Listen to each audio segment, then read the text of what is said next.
হ্যাঁ রে আদি, তুই বল কবে আসছে পুপুলের ভাই বোন? কোনোদিনও না, বুঝতে পেরেছেন? বোঝাও। কি বলছিস কি এসব? এসবের মানে কি? একটা নতুন বউ এসেছে আর সে মা হবে না? তারও তো একটা জীবন আছে নাকি? সারা জীবন কি সতীনের মেয়েকে মানুষ করে কাটিয়ে দেবে?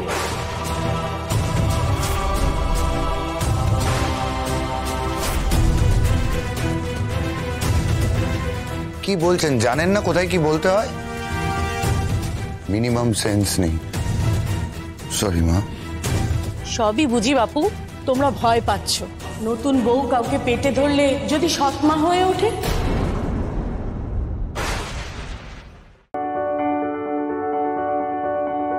এই যে এইখানে এই সামনের জঙ্গলটা পেরোলে তারপর নদী আর তারপর কি নবগ্রাম। ধন্যবাদ। বলছি যে আপনার মুখটা এতখানি ঘুমটা দিয়ে ঢাকা কেন? না মানে আপনার কি মুখ দেখানো বারণ? কিছু মনে করবেন না কিন্তু। হ্যাঁ মানে আমি এই কারণেই জিজ্ঞেস করছি, কারণ আপনি আমাকে সাহায্য করলেন, তো আপনার মুখটাই দেখতে পেলাম না, তাই জিজ্ঞেস করছি। ঠিক আছে, আসছি। হ্যাঁ দাঁড়াও মা।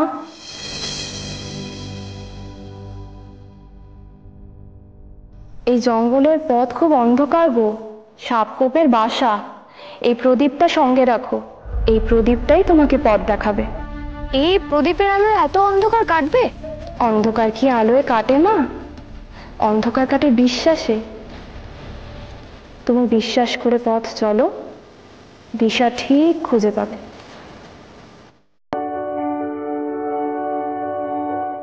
কিছু কিছু আছে দুষ্টু মিষ্টি গল্প। আগে এখন মানে খুব বদমাশ ছিল। এই আসলো হঠাৎ করে আমার চুলটা টেনে দিল, কানটা ধরে টেনে দিল, মানে এইগুলো দুষ্টুমি বুদ্ধিগুলো খুব ভীষণ জ্বালাতন করে। না, এগুলো করার কারণ আছে। ছোটবেলায় যখন আমাকে পুকুরের পাড়ে নিয়ে কোলে নিয়ে বসে দোল খাওয়াতো, তো দোল খাওয়াতে খাওয়াতে খাওয়াতে মশা কামড়েছে, আমাকে পুকুরের মধ্যে ফেলে পালিয়ে গেল।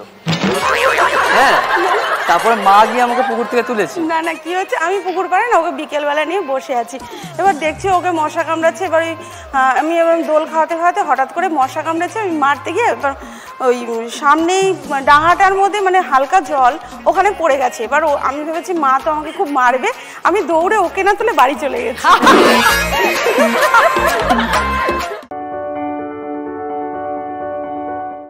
দিদি মনি, দিদি মনি, বাহ ভেরি গুড।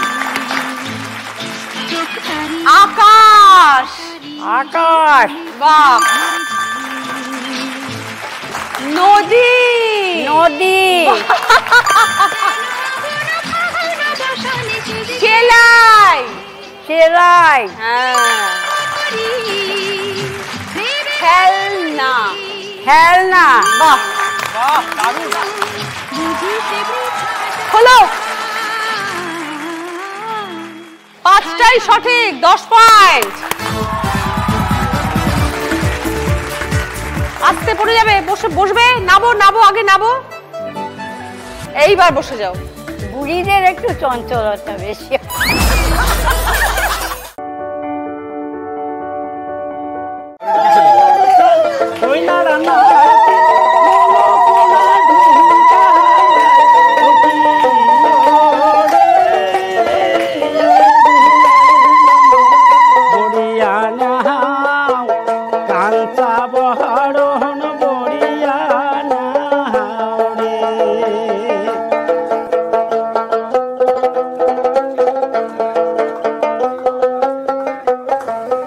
যে আতিথেয়তা, যে বরণ আমাকে করা হলো, আমার আজকে মন ভরে গেল এই কারণে।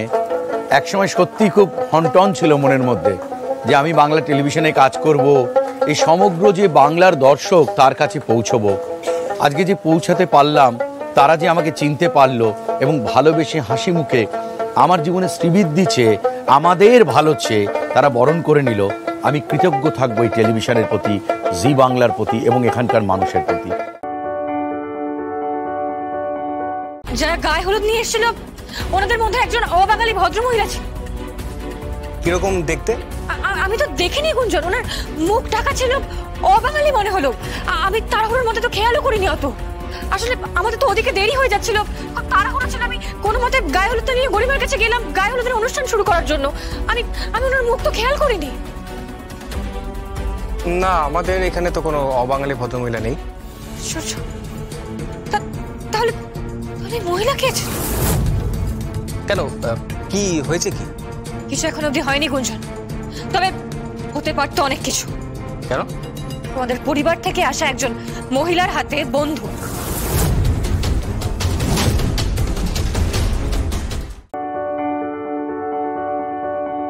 ও যোগমায়া, বলি জলটা আনলি? হ্যাঁ বাবা এনেছি, যাচ্ছি। শুনো না, বাবা আমাকে ডাকছে, আমি যাই। হ্যাঁ যোগমায়া। হ্যাঁ বলুন। কিছু না, ডাকতে ভালো লাগলো তাই ডাকলাম। যোগমায়া, এবারও নিশ্চয়ই আপনার ডাকতে ভালো লাগলো তাই ডাকলেন। কাল দুপুরবেলায় স্নান করে খুব সুন্দর করে সাজবে। কেন? সেটা সারপ্রাইজ। চলে।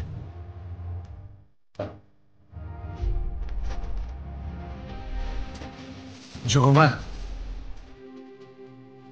I love you. I love you. বলতে ভালো লাগলো তাই বললাম।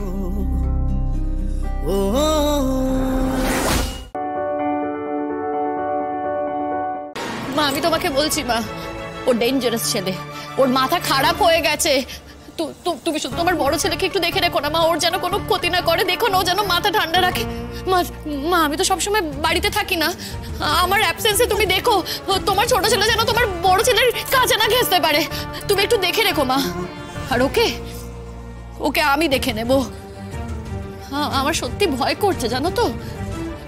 দুদিন পর ওর বউ আসবে, তারপর দুজনে মিলে দেখবে প্ল্যান করবে কিভাবে এই সম্পত্তি গ্রাস করা যায়। তার জন্য সবার ক্ষতি করতে পারে, যা খুশি তাই করতে পারে। এই পলাশ আমার যে অংশ আছে না, আমি দরকার হলে তোমাকে দিয়ে দেব। আমি হাত জোর করে তোমাকে বলছি, তুমি শুধু আমার স্বামীর কোনো ক্ষতি করো না পলাশ, প্লিজ কোনো ক্ষতি করো না, প্লিজ।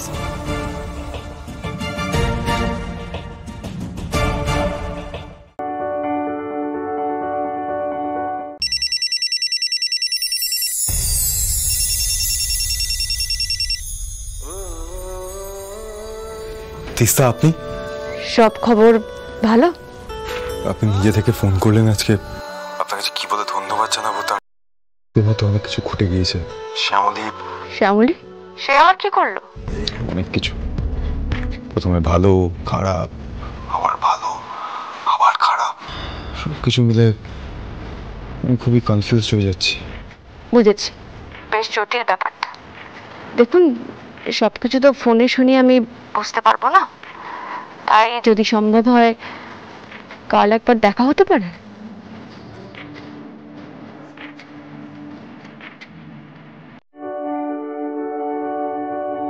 তুমি রেডি হয়ে থাকো, আমি কিন্তু তোমাকে সঠিক সময়ে পিকআপ করে নেবো। ছাড়ো না সূর্য, আজকে দিনটা ছাড়ো না। আমার খুব টায়ার্ড লাগছে, ইচ্ছে করছে না। আমি কাল যাব, ঠিক যাব কাল। আমি বুঝতে পারছি এই মুহূর্তে ফ্যাটিক হওয়াটা খুব স্বাভাবিক, কিন্তু তোমার মধ্যে কোনো ডেফিসিয়েন্সি আছে কিনা সেটাও তো ডক্টর চেক করবেন। দেখো, এই সমস্ত কাজ ফেলে রাখা কিন্তু একদম উচিত না। তুমি এমনিতেই আজ নয় কাল করে 2 দিন লেট করে ফেলেছো, আর কোনো দেরি করা যাবে না। তুমি আজকেই আমার সাথে ডক্টরের কাছে যাবে, ওকে? একদম ঠিক। ডাক্তারের কাছে যেতে এত গড়িমসি করছো কেন বলো তো? টেস্টগুলো তো করে নেওয়া দরকার। গ্রামের রক্ষিণী সুগ্রীব দোসর মোক্ষম টাইমে দুজনে এসে হাজির। Good morning. Good morning. চা রেডি? কে বৌদি বানাইছো? হ্যাঁ। আরে বাবা, এই নাও কাকাই তোমার চা। দাও।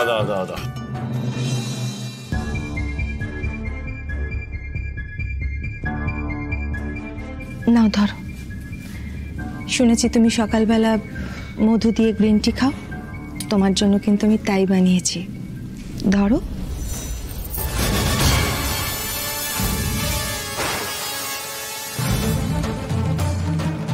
ওই তো এসে গেছো।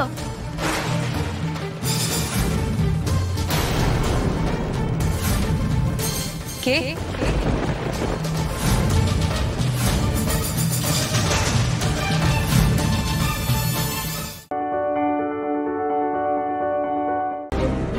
এখানে সবাই মিলে একসাথে ছুটি কাটাতে আসেননি, কালকে আমাদের অনেক টাকা লস হয়েছে, তাই এখন মরে গেলেও আপনাদের ছুটি নেই।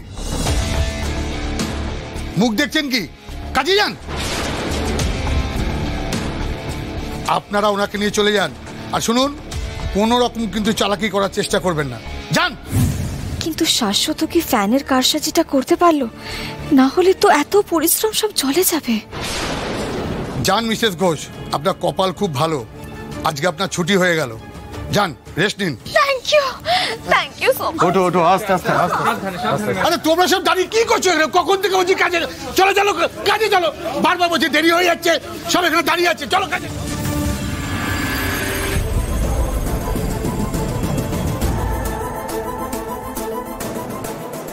এবার ছুটি তো আপনাদেরকে দেব নিমাই বাবু, বাকি জীবনটা এবার আপনারা জেলের রেস্ট নেবেন। জিয়া ব্যানার্জি, এত অনুতাপ, অনুতাপে একদম শেষ হয়ে যাচ্ছ।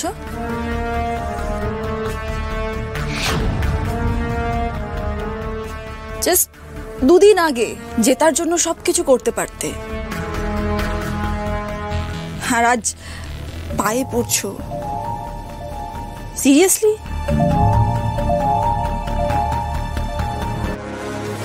এরপর কি করবে? রোহিতকে গিয়ে আমার নামটা বলে কনফেস করবে?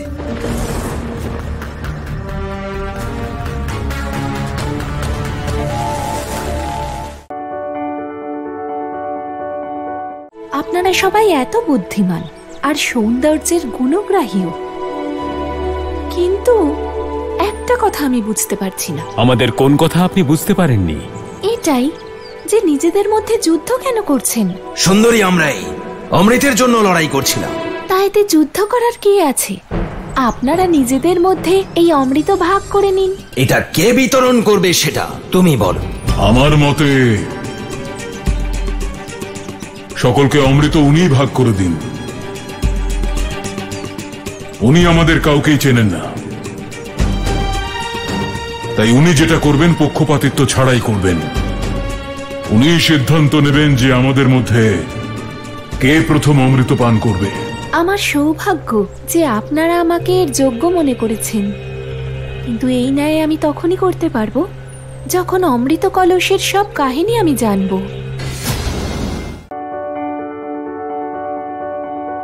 আপনারা সবাই এত বুদ্ধিমান আর সৌন্দর্যের গুণগ্রাহীও, কিন্তু একটা কথা আমি বুঝতে পারছি না। আমাদের কোন কথা আপনি বুঝতে পারেননি?